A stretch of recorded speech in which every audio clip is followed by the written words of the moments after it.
Bonjour à toutes et à tous, je suis René Pelletier. Bienvenue sur ma chaîne et un grand merci à toutes celles et ceux qui s'abonnent et regardent mes vidéos. Installez-vous confortablement, découvrons le sujet du jour. Une fuite d'eau par la toiture, comment éviter la catastrophe? C'est exactement ce que je vais décortiquer ici, parce qu'entre la petite tache au plafond qu'on a envie d'ignorer et les dégâts structurels qui peuvent coûter une fortune, il n'y a parfois que quelques jours de différence. Le vrai piège, c'est qu'une fuite de toit ne se comporte presque jamais comme on l'imagine. L'eau entre à un endroit, circule ailleurs, s'infiltre lentement, détrempe des matériaux invisibles et continue son travail de destruction alors même qu'on croit le problème mineur. Si on attend trop, ce qui aurait pu être une simple intervention devient une chaîne de dommages. Isolation ruinée, charpente affaiblie, peinture cloquée, moisissure, installation électrique en danger et factures qui explosent. Mon objectif dans cette vidéo, c'est de vous montrer comment reconnaître les signaux d'alerte, comprendre d'où vient réellement l'infiltration, agir vite sans empirer la situation et surtout mettre en place les bons réflexes pour éviter qu'un incident ponctuel ne tourne à la catastrophe domestique. La première chose à comprendre, c'est qu'une fuite de toiture n'est pas seulement un problème d'eau qui tombe du plafond. C'est un désordre global de l'enveloppe du bâtiment. Le toit est censé protéger toute la maison contre la pluie, le vent, les variations de température, parfois la neige, parfois le gel, parfois les fortes chaleurs qui déforment les matériaux au fil du temps. Dès que cette barrière est compromise, même légèrement, l'eau trouve une faille. Et l'eau est patiente. Elle s'infiltre dans le moindre interstice, suit la pente, longe les bois de charpente, s'accumule dans l'isolant, imbibe les plaques de plâtre et finit par apparaître bien après le début réel du problème. C'est pour ça que beaucoup de gens se trompent sur l'urgence. Ils voient une trace discrète et pensent que la fuite vient juste d'arriver, alors qu'en réalité, le toit laisse peut-être passer de l'eau depuis des semaines, voire des mois. Il y a plusieurs signes qui doivent immédiatement attirer l'attention. Le plus évident, c'est la tache jaune ou brune au plafond, ou une auréole qui s'agrandit après chaque épisode de pluie. Mais il ne faut pas s'arrêter à ça. Une peinture qui cloque, un papier peint qui se décolle, une odeur de renfermé dans les combles, des traces noires de moisissure dans un angle, un bois qui semble humide, une sensation anormale de froid sous la toiture, un goutte-à-goutte occasionnel, une isolation tassée ou sombre, tout cela peut révéler une infiltration. À l'extérieur aussi, certains signes parlent. Des tuiles déplacées, fissurées ou cassées, des ardoises manquantes, un fêtage dégradé, une gouttière débordante, des mousses très présentes, des solins décollés autour d'une cheminée ou d'une fenêtre de toit, des joints fatigués, un élément de couverture soulevé par le vent, ce sont des alertes qu'il ne faut jamais banaliser. Le point essentiel, c'est de ne pas confondre symptômes et origine. L'eau visible à l'intérieur n'indique pas forcément le point d'entrée exact sur le toit. C'est même souvent l'inverse. Une infiltration peut démarrer très haut, sous un raccord de zinc gris, au niveau d'un solin ou d'un fêtage, puis parcourir plusieurs mètres avant d'apparaître sur un plafond. C'est pour cette raison qu'une réparation improvisée au mauvais endroit ne règle rien. On peut croire avoir traité la fuite parce qu'on a colmaté la zone où l'eau tombe, alors que l'entrée réelle se trouve plus loin. C'est ce décalage entre le lieu du dégât visible et l'origine technique de l'infiltration qui rend les fuites de toiture aussi trompeuses. Parmi les causes les plus fréquentes, il y a d'abord le vieillissement naturel de la couverture. Aucune toiture n'est éternelle. Les tuiles peuvent devenir poreuses, les ardoises se fissurer, les fixations se desserrer, les matériaux métalliques se dilater puis se contracter au fil des saisons. À force d'être exposée aux intempéries, une toiture perd peu à peu sa capacité d'étanchéité parfaite. Ensuite, il y a les dégâts liés au vent. Une tempête peut déplacer une tuile, soulever un élément mal fixé, tordre un habillage métallique ou fragiliser un point singulier qui résistera encore un moment avant de céder à la première pluie forte. La grêle est une autre cause sous-estimée. Elle peut créer des micro-fissures sur certains matériaux sans que cela soit immédiatement visible depuis le sol. Plus tard, ces fragilités deviennent des portes d'entrée pour l'eau. Les points singuliers du toit sont aussi les zones les plus sensibles. J'insiste vraiment là-dessus parce qu'une grande partie des infiltrations ne vient pas du milieu de la toiture, mais des raccords. Une cheminée mal solinée, une fenêtre de toit mal posée ou vieillissante, une sortie de ventilation, une antenne, un écran de sous-toiture mal raccordé, une noue qui concentre beaucoup d'eau, un faîtage fissuré, un entourage de lucarnes dégradées, ce sont tous des endroits où l'étanchéité doit être irréprochable. Dès qu'un joint se fatigue, qu'une pièce se déforme ou qu'une fixation lâche, l'eau s'invite. Il faut aussi parler des gouttières, parce qu'on les oublie trop souvent alors qu'elles jouent un rôle énorme. Une gouttière bouchée par les feuilles, les brindilles, les mousses ou la boue empêche l'eau de s'évacuer correctement.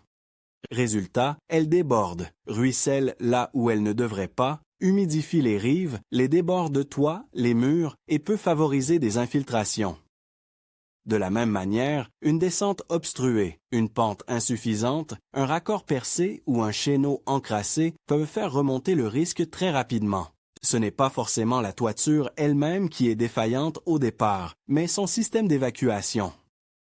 Autre point capital, la condensation peut parfois être confondue avec une fuite. Si les combles sont mal ventilés, si l'isolation est mal posée, si un pare-vapeur est absent ou dégradé, l'humidité intérieure peut se condenser sous la toiture et produire de l'eau. Visuellement, le résultat peut ressembler à une infiltration. Traces, humidité, moisissure, bois humide. Pourtant, le traitement n'est pas le même. C'est pour cela qu'il faut observer les circonstances. Si les désordres apparaissent surtout en période froide, sans lien évident avec les pluies ou de manière diffuse sur de grandes surfaces, il peut y avoir un problème de condensation.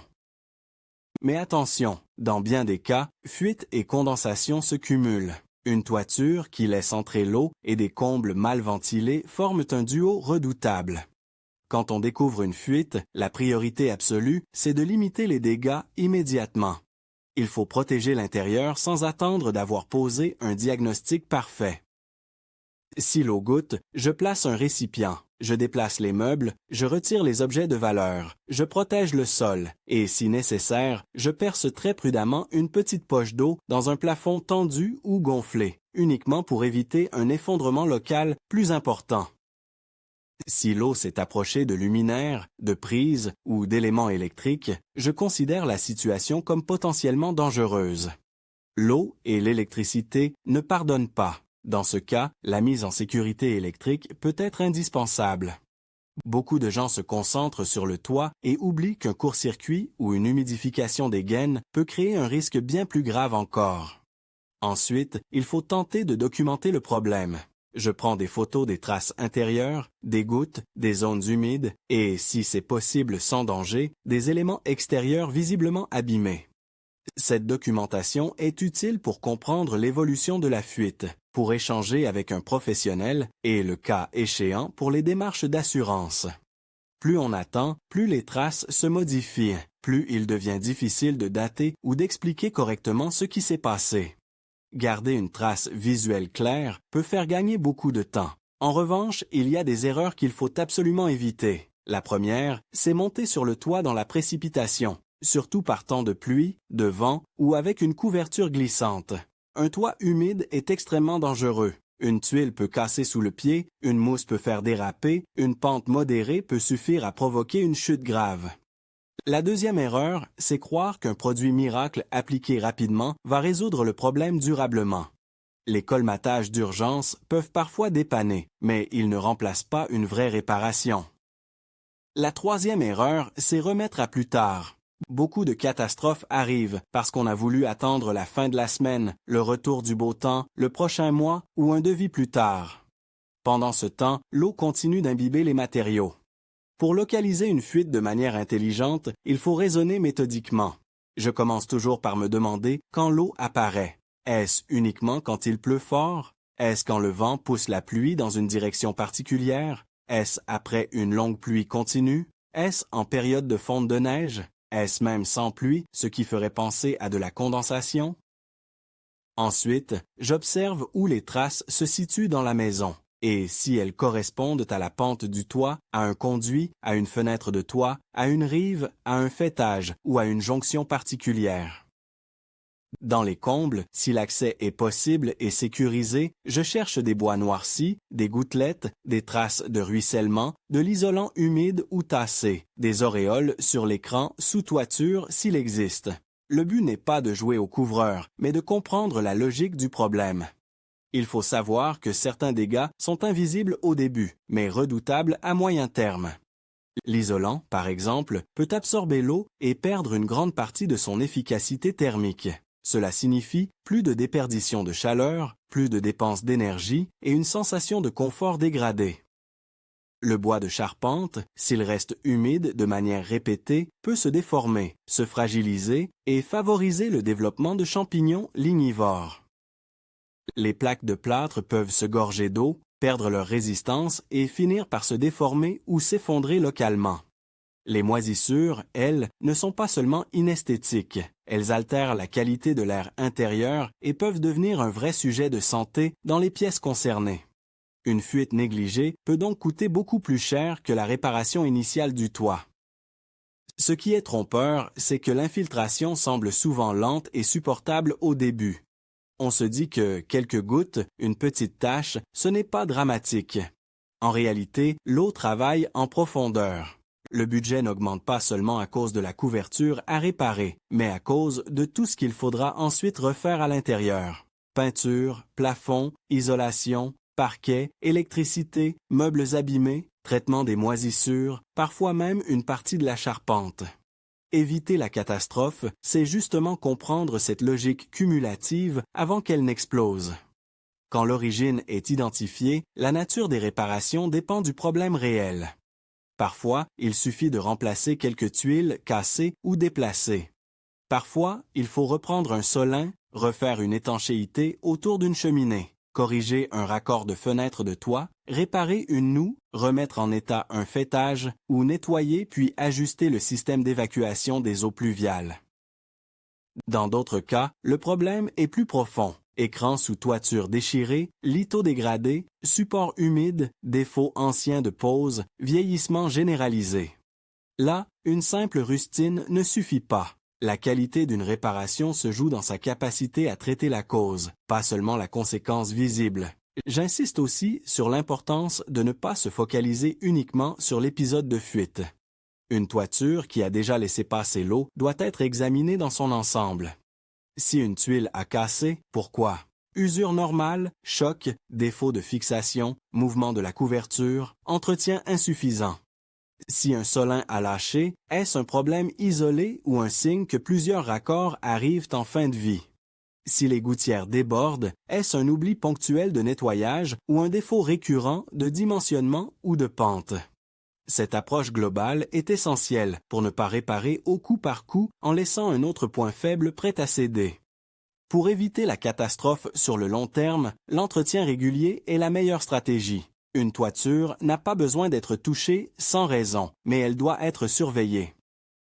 Après les épisodes météo marqués, vent fort, tempête, grêle, forte pluie, je recommande toujours une vérification visuelle depuis le sol et, si besoin, un contrôle plus précis par un professionnel. Même sans sinistre apparent, un examen périodique permet de repérer les tuiles qui bougent, les ardoises fatiguées, les accumulations de mousse, les joints vieillissants, les débuts de corrosion sur les éléments métalliques ou les problèmes d'écoulement des eaux. Le nettoyage des gouttières est l'un des gestes les plus rentables en matière de prévention. C'est simple en apparence, mais son impact est immense.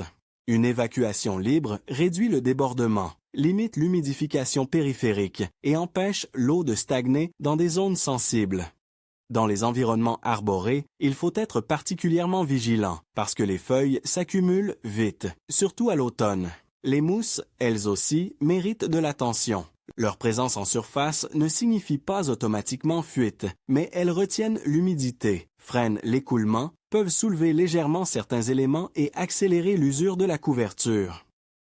Le but n'est pas d'avoir un toit parfaitement esthétique à tout prix, mais un toit qui sèche bien et évacue correctement l'eau.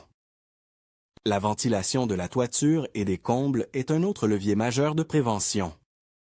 Un comble qui respire bien limite les phénomènes de condensation, aide les matériaux à sécher et réduit le risque que de petites humidités deviennent chroniques. De la même manière, une isolation bien conçue, posée correctement, avec une gestion cohérente de la vapeur d'eau, participe indirectement à la durabilité du toit. Beaucoup de gens voient la toiture uniquement comme une couche extérieure, alors qu'en réalité, c'est tout un système. Couverture, sous-toiture, ventilation, isolation, charpente, évacuation des eaux. Si un maillon dysfonctionne, tout l'équilibre se dégrade. Il faut également penser aux arbres proches de la maison. Des branches qui surplombent le toit augmentent les risques de choc, de frottement, d'accumulation de feuilles et parfois d'obstruction des évacuations. En cas de vent, elles peuvent casser, arracher ou déplacer des éléments de couverture.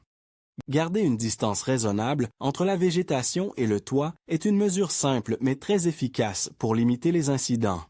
Le même raisonnement vaut pour tout ce qui est fixé ou traversant la toiture, antennes, panneaux, conduits, accessoires. Chaque percement ou chaque ajout est une zone potentielle de faiblesse s'il est mal conçu, mal posé ou mal entretenu. Si la maison est ancienne, il est encore plus important d'adopter une logique d'anticipation. Une vieille toiture peut tenir longtemps, mais souvent au prix d'une vigilance accrue. Les matériaux anciens ont parfois beaucoup de charme, mais ils demandent un suivi sérieux, surtout sur les raccords, les fixations et les points exposés. Attendre l'apparition d'une fuite visible pour intervenir, c'est souvent intervenir trop tard. Le vrai réflexe intelligent, c'est d'inspecter avant le sinistre, pas après. Je veux aussi insister sur la dimension psychologique du problème. Une fuite de toiture est stressante parce qu'elle touche à l'idée même de refuge. Quand l'eau entre par le toit, on a l'impression que la maison n'est plus capable de protéger. Et ce stress pousse parfois à deux excès opposés. Soit on panique et on fait n'importe quoi dans l'urgence, soit on minimise par peur du coût ou de l'ampleur potentielle. Les deux réactions sont mauvaises. Ce qu'il faut, c'est une réponse calme, rapide et structurée. Je sécurise, j'observe, je documente, je fais évaluer correctement et je traite sans attendre. C'est cette discipline qui évite la catastrophe. Pour ceux qui se demandent à quel moment une fuite devient grave, je dirais qu'elle est grave dès qu'elle est confirmée.